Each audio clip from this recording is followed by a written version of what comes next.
Hello, everybody, and welcome to another episode of Skin Type Talks, where our goal is to discuss skin type challenges and how to combat them. My name is Lauren Suarez, and I will be hosting today's episode alongside my co-host Jules Herrero. Joining us today is Dr. Leslie Baumann, dermatologist, best-selling author, and creator of the Baumann Skin Typing System, and Jonathan DeLuke, Dr. Baumann's medical assistant, her dermatology clinic in Miami, Florida. So I'd like to go ahead and open our discussion with Jonathan. Tell us a little more about yourself, your Baumann skin type, and how many years of experience you have working in dermatology. Hi, ladies. I'm happy to be here. My skin type is DRNW. Um, I'm dry, resistant, non-pigmented, and wrinkle prone. I've been working in dermatology now for about 4 years, and I've been working in cosmetics for maybe 10 years. I used to work in plastics, and I also did retail cosmetics for Estee Lauder and L'Oreal. Wow, that's amazing. Very cool. That's super Mhm. cool. So, question that I have for you.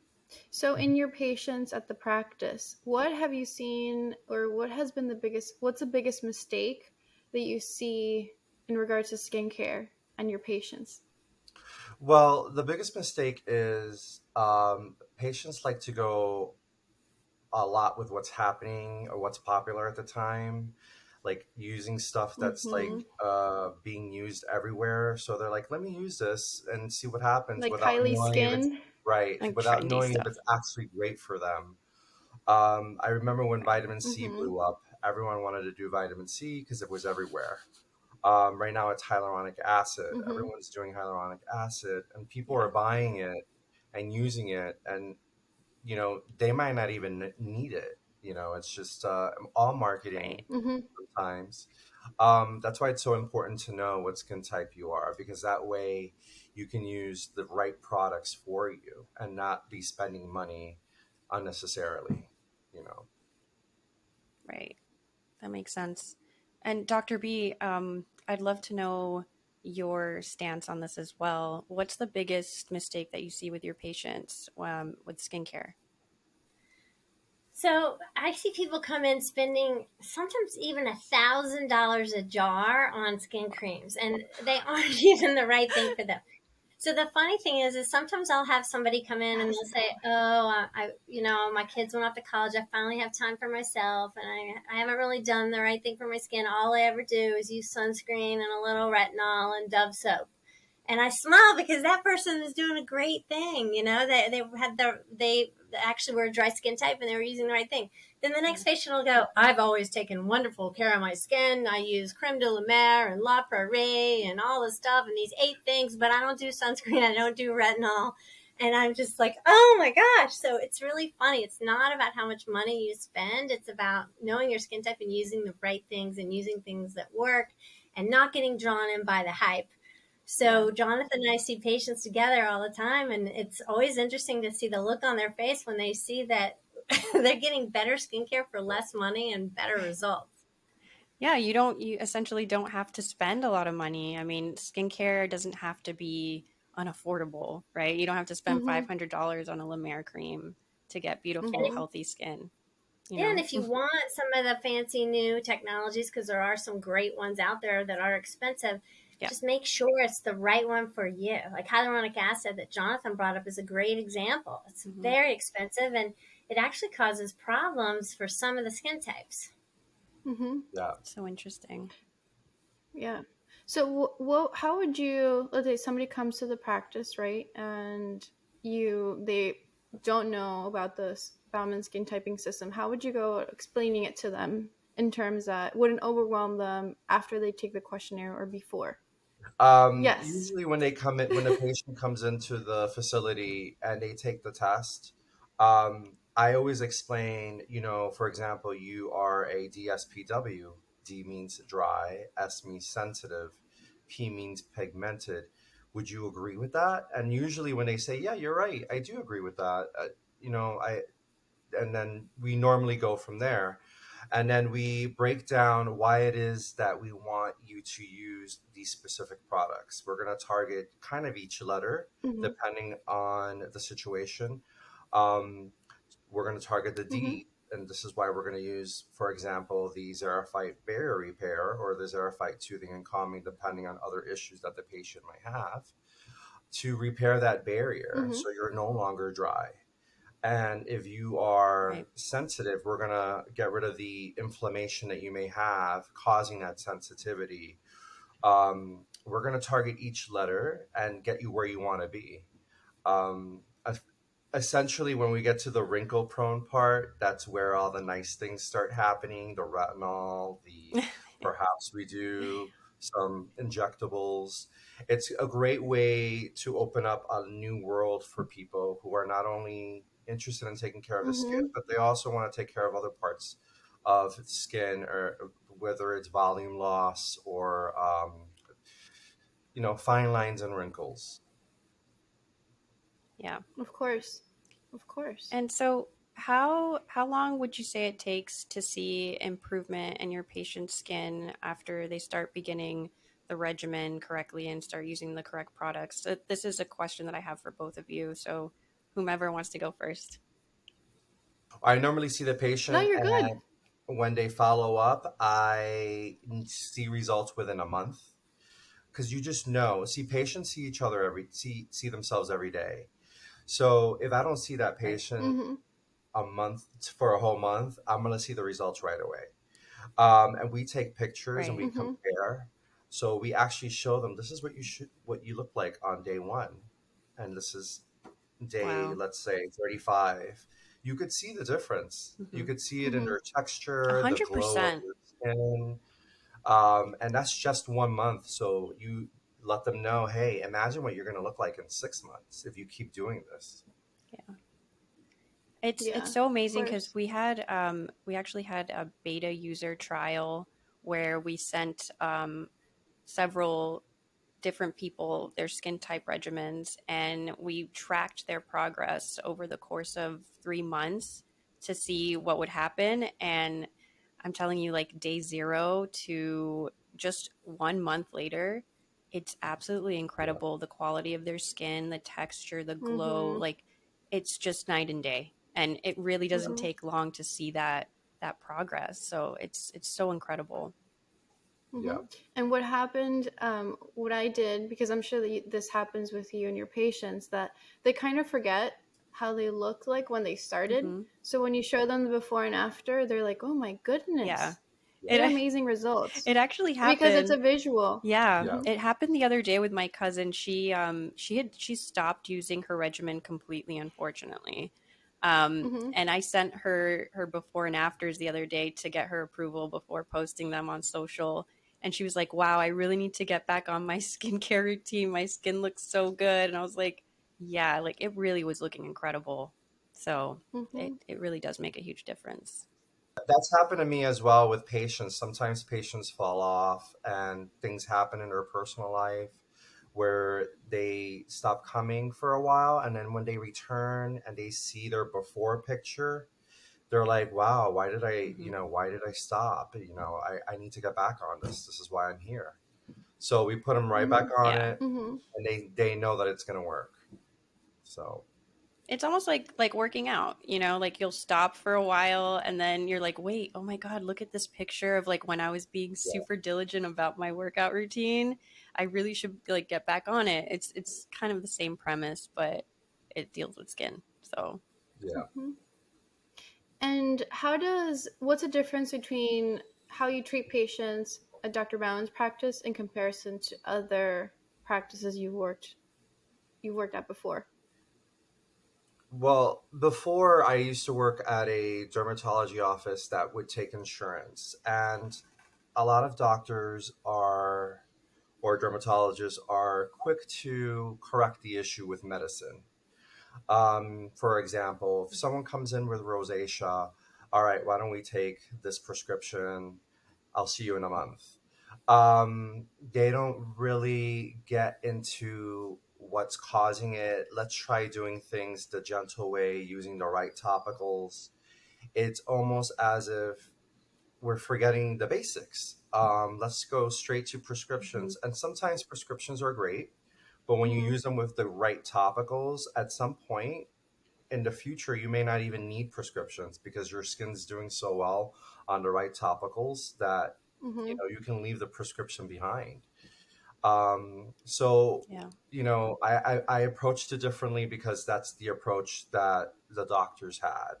When I came on board here, I was so Mm-hmm. happy that we were so immersed in skincare, not only cosmetics but skincare, because that's like where you start. Like you want your skin to be Right. healthy, you want your skin to glow.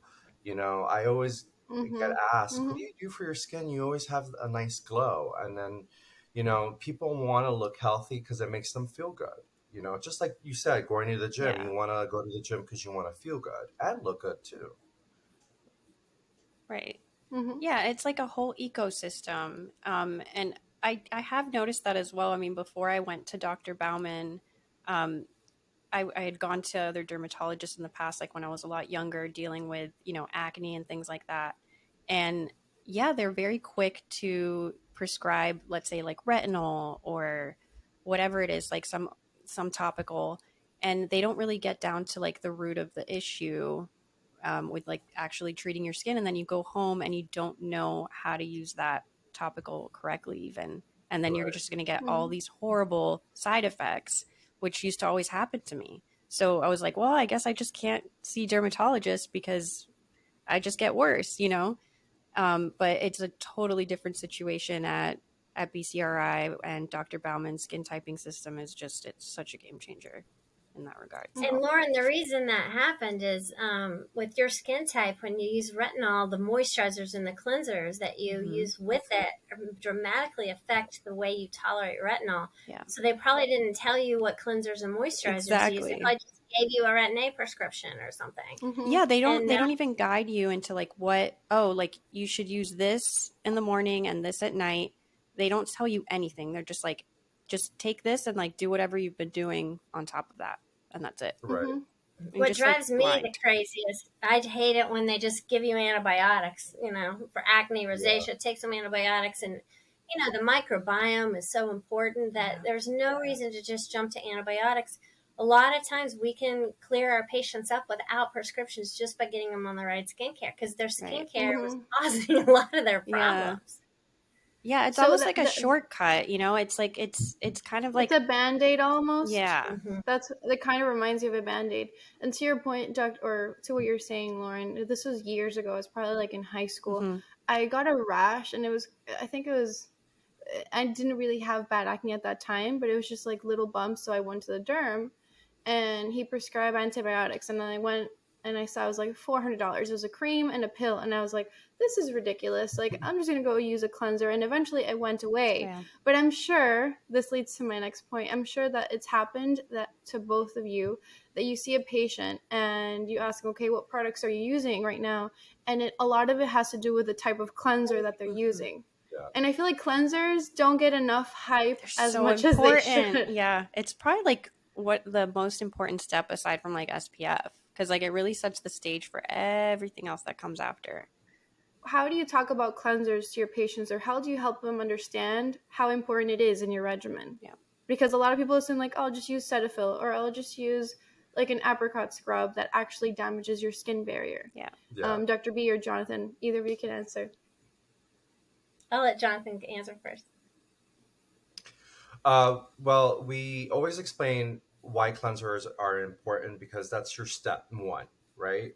So, what is this Mm-hmm. cleanser going to do for you, and how is it going to work for you? Well, it's going Mm-hmm. to either exfoliate your skin, allow the products to penetrate much deeper into the skin so that it actually works for you.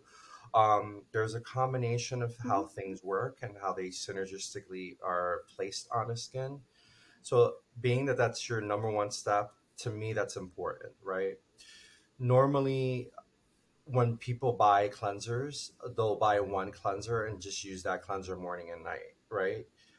That's not always the Mm-hmm. best thing to do. So, Right. if you're a dry Mm-hmm. type, you don't want to use a foaming cleanser because we all know foaming cleansers usually are alcohol based most of the time. So you're just going to dry yourself out. Mm-hmm. And if you go ahead on a retinol without knowing if you're not educated on skincare and you go on a retinol and say, I'm going to do this because it says anti-aging, and who doesn't want to anti-age? You're already setting yourself up for some irritation or some problems down the line.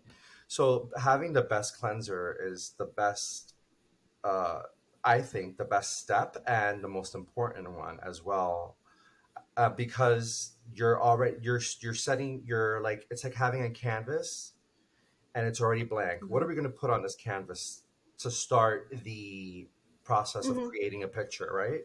So that's Right. I Mm-hmm. think it's very important.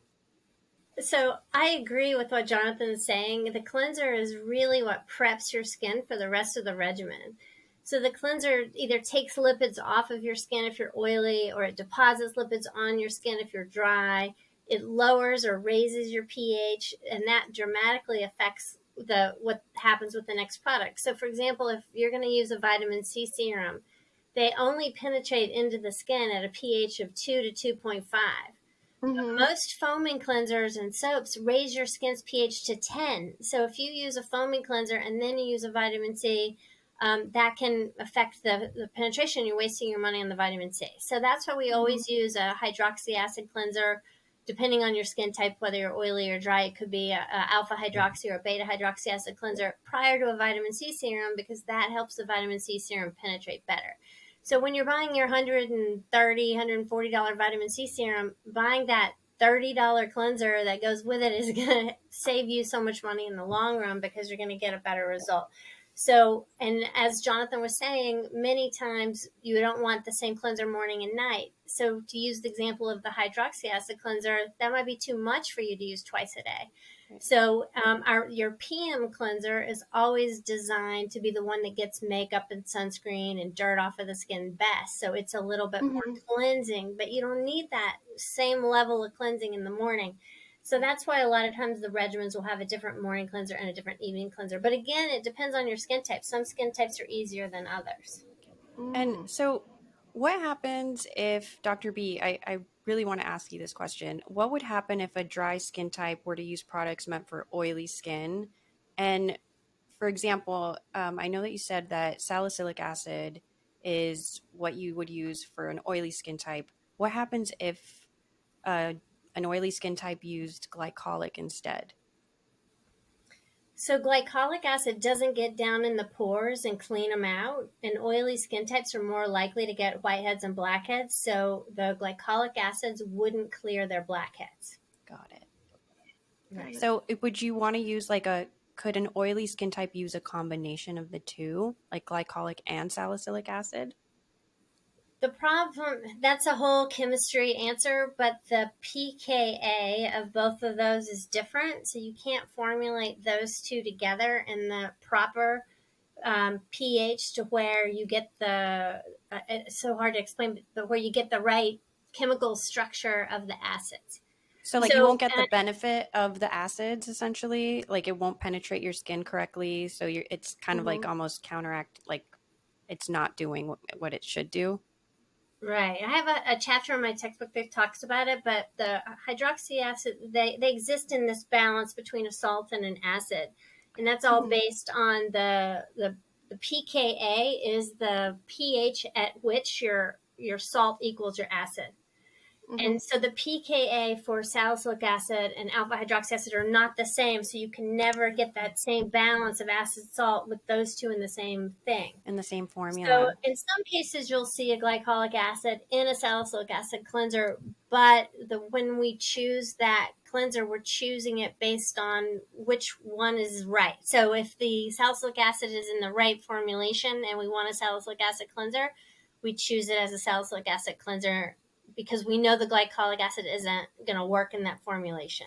So Got you it. Mm-hmm. as a consumer looking at the label, there's no way for you to know if it's the right pH for the glycolic acid to work perfectly or Right. the right Mm-hmm. pH for the salicylic acid. So you have to find people you trust who know about that to tell you what products. But the moral of the whole story is one glycolic acid cleanser isn't equal to another glycolic acid cleanser. It all depends on this other chemistry part of the pH. Right. Mm-hmm. It's so interesting because, like, a lot of the times in store, you'll see a lot of products that are marketed as like being a combination of acids. And I can only imagine how like ineffective they might be in that regard because you don't really know what you're putting on your face. You don't know the pH of the product. I mean, sure, you could get like those pH test strips, but you don't. But who's really going to do that at I home? mean, Nobody's going to do that. I've I have done none it. of those. I totally, No, I I do mean, too. no, I know. I mean, I would do it, and I love it. I've bought, I I've love purchased doing the it. strips, but like the average consumer is really not going to do that. Unless they're like Right. super nerdy about it, which I think all four of us are like definitely on Yeah. that. So, but yeah, it's so interesting how there's so many products that are marketed that way. Like, oh, you want to Yeah. use like a triple acid product or something, and you don't even really know what you're putting on your face or like the percentage of like each acid, you know? So, Mhm. That's why it comes back to you have to know your skin type. You need to know Mhm. what barriers you are, and you need to have good advice on what ingredients to use. And so that's why if you take the quiz and we give you recommendations and a regimen, we'll tell you what cleanser's right for you. But on the website, you're going to get 10 other choices of other cleansers that are also right for you. So right. if you want to spend more, spend less, or you want vegan, or you want this particular brand, at least you're going to, all this stuff's already figured out for you. So you don't have to know all Mhm. of it. We've done that for you. They've done the testing with the strips Yeah, and all of the science is done. It's I have more fantastic. than just the strips. I have a pH meter. It tells me the exact Oh pH. no way. That's I I how didn't love know that accurate. that. existed. I have like the strips, the strip ones. Those are cool, but I would love to get a meter. That's pretty awesome. Watch, Lauren's gonna look it up on I Amazon am. and I gonna am. buzz. Probably Yeah, after this no, I know episode, I'm she. probably gonna buy. We know what to get you for your birthday. Yeah. I actually didn't That's know so that funny. existed either. So, what is the most? Yeah. You see, you learn something new every day. What's the most common misconception that you see amongst your patients, Jonathan, in regards to skincare or skincare products? The most common one would be the retinol one. People say, "Oh, I can't use retinol. Which is, I can't go in the sun if I use it." Um, I started peeling, so I stopped. I got a little red, so I let it go. I never used. Don't want to touch it again. Um, it's so important to educate yourself so that you know that you're using the right products, so that you don't make those mistakes. mm-hmm, Because and sometimes mm-hmm, people will listen to other people and say, that's you're gonna burn if you go out there the next day after using retinol. Don't do that. No, it's not true. I used to think that myself before I got educated. So that's one myth, Yeah. that you can use retinol um, and not be affected by the sun. The only thing that happens is that it mm-hmm, deactivates the ingredients that are working for you if you do go out into the sun, which is why we have you use it at night before you go to bed. mm-hmm. Um, Right. Yeah. Another thing is I can't believe that there's people out there that don't know how to wash their face. Um, like when we have patients wash their What do you faces, mean? What do you mean? Like they How do they their wash their face like face? stays dirty, right? Like they yeah, just really don't know like how to clean their faces. it's Yeah. like a little dime size of soap, and then they just splash water and they're done. And I'm like, no, you need circular motion. Yeah. You need to like do it Yeah. for about 2 to 3 minutes. Make sure you get everything off. Make sure you just wash everything Yeah. nicely. Um, I a lot of people just splash water and that's it. I feel like you when you're cleansing, you're just renewing your skin. You should cleanse twice a day at Mm-hmm. least, especially after working out. Yeah. Um, so Yeah. people feel Yeah. like, and there are some people that don't need to cleanse more than once, but there are people who are like, oh, I don't need to clean in the morning or at night before bed. I can't go to bed without cleaning my face. I mean, it's like Oh no. going to bed without showering No. for me. Yeah, it feels Exactly. gross. So, Yeah. Yeah. Yeah. Totally. I just want to point out that Jonathan is a DRNW. So when he says he can wash his face more than twice a day, it's because he's not a sensitive skin type. So he's the only one here who's not a sensitive skin type. So I would never be able to wash my face more than twice a day. I would get a Oh my God, rash. yes, same. Yeah, I can only wash Yeah. my face twice a day as well.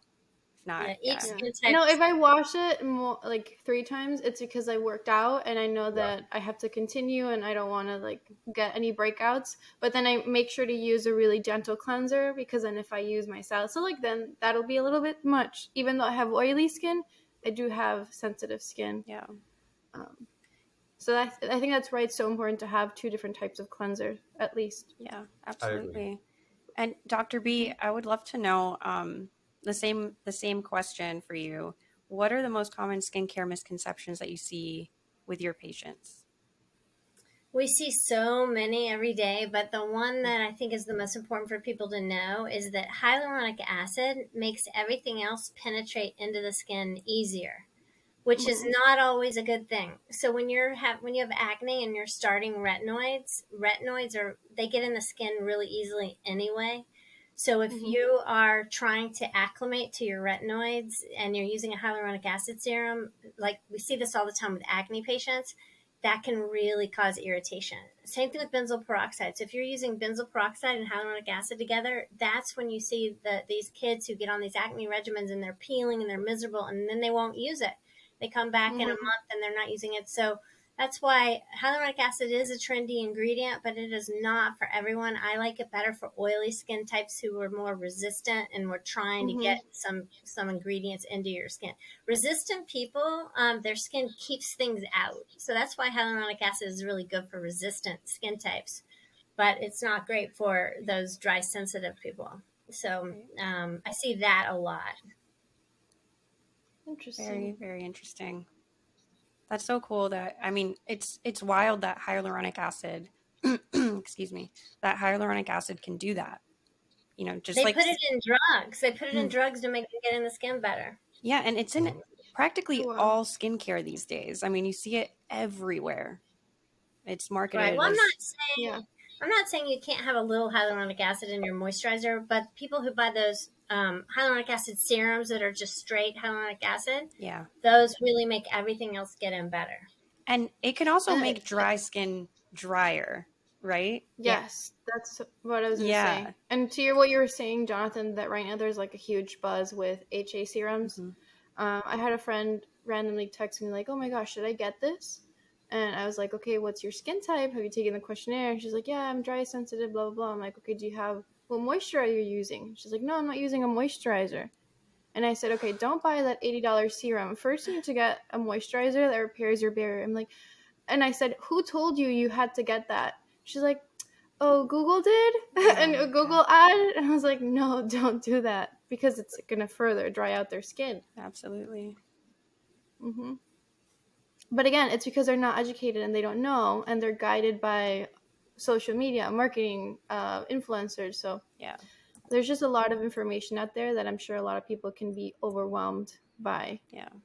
So, I agree. So true. Um, you want to make sure that you're using the right products for your skin. You also want to make sure that you are not hmm spending a fortune. A lot of people look at hmm Chanel and say, "Oh, I want to just, it's beautiful, it's luxurious."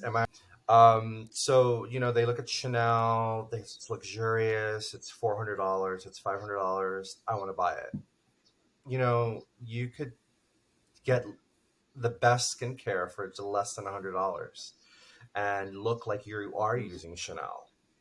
It's Yeah. very important to know your That's so skin true. type, and that way you know that you're using the right products and you are putting your money into your skin, and it works. I like I that. agree with Jonathan, except one thing. I think if you use inexpensive things that are right for you, you're going to look even better than if you use Chanel. Yeah. Because a lot of That's so times true. Chanel doesn't have the right ingredients for your skin type. I mean, it drives me crazy when people, sometimes there'll be a brand that company that owns, let's say, 4 different brands, and one's expensive and one's inexpensive. They take that exact same cream and put it in all 4 of those different things. So you could be paying $30 or $300 and you're getting the same thing. Yeah. People don't realize a lot of times they're paying for the brand or the marketing or the celebrity endorsement. Yep. So that's why I want to encourage our viewers to take the quiz, find out your skin type. Our site has advice from 200 different dermatologists and other medical providers that work together to test these on our patients. And if you're going to spend money on your skin, make sure that you're getting the right stuff for you. Yeah, it's so true. Like a lot of people are just, they don't realize that they're buying the brand, the name, you know? It's like when you're buying a Chanel product, like everything that it's promising doesn't mean that it's going to actually work, you know? Just because it's expensive doesn't mean it's going to work. So I think that this was super successful Skin Type Talks. That about wraps up this episode. I want to thank you all so much for joining us and thank the audience. Thank you for watching. Make sure to leave any comments or questions you may have down below and let us know if you have any questions for future episodes. And if you like this video, don't forget to give it a big thumbs up and subscribe so you don't miss any future episodes. Thank you all so much for joining us, and we'll see you in the next one. Bye, everyone. Bye. Bye.